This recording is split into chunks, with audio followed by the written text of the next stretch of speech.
السلام علیکم اسپریڈ اسلام کے ناظرین۔ دوستوں، اس ویڈیو میں ہم آپ کو بتائیں گے کہ ابرہہ کون تھا اور کیوں وہ خانہ کعبہ کو ڈھانا چاہتا تھا۔ ابرہہ یمن و حبشہ کا بادشاہ تھا۔ اس نے شہر سنا میں ایک گرجا گھر بنایا تھا اور اس کی خواہش تھی کہ حج کرنے والے بجائے مکہ مکرمہ کے سنا میں آئیں اور اس گرجا گھر کا طواف کریں۔ عرب خصوصاً قریشیوں کو یہ بات بہت شاق گزری، چنانچہ قریش کے قبیلہ بنو کنانہ کے ایک شخص نے آپے سے باہر ہو کر ابرہہ کے گرجا گھر میں داخل ہو کر اس کے در و دیوار کو نجاست سے آلودہ کر ڈالا۔ اس حرکت پر ابرہہ بادشاہ کو بہت طیش آیا اور اس نے کعبہ معظمہ کو ڈھانے کی قسم کھا لی۔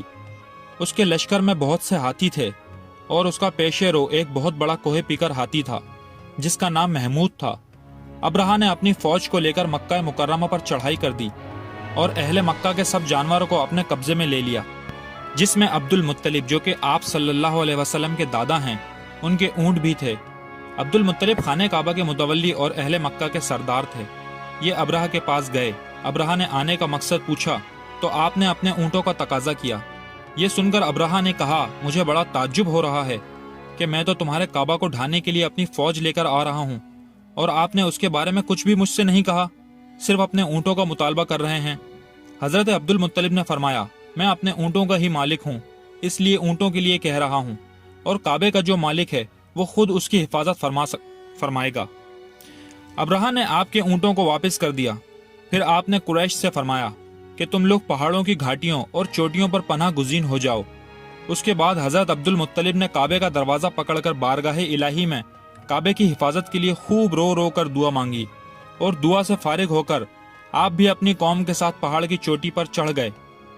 ابرہہ نے صبح تڑکے اپنے لشکروں کو لے کر کعبہ مقدسہ پر دھاوا بول دینے کا حکم دے دیا اور ہاتھیوں کو چلنے کے لیے اٹھا لیا، لیکن ہاتھیوں کا پیش رو جو سب سے بڑا تھا وہ کعبہ کی طرف نہ چلا۔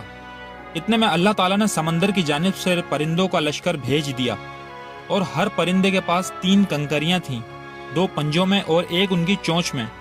ابابیلوں کے اس لشکر نے ابرہہ کی فوج پر اس زور کی سنگ باری کی کہ ابرہہ کی فوج بدحواس ہو کر بھاگنے لگی۔ ہر کنکری پر اس شخص کا نام لکھا ہوتا تھا جو اس کنکری سے ہلاک کیا گیا تھا۔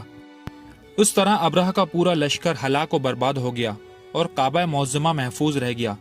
یہ واقعہ جس سال وقوع پذیر ہوا اس سال کو اہل عرب عام فیل ہاتھی والا سال کہنے لگے۔ اس واقعے کو اللہ تعالیٰ نے قرآن مجید میں بیان فرماتے ہوئے ایک سورت نازل فرمائی ہے جس کا نام سورہ فیل رکھا گیا۔ دوستوں، چینل کو سبسکرائب کرنا مت بھولیے، ویڈیو کو لائک کریں، شیئر کریں اور کمنٹ سیکشن میں اپنی رائے کا اظہار ضرور کریں۔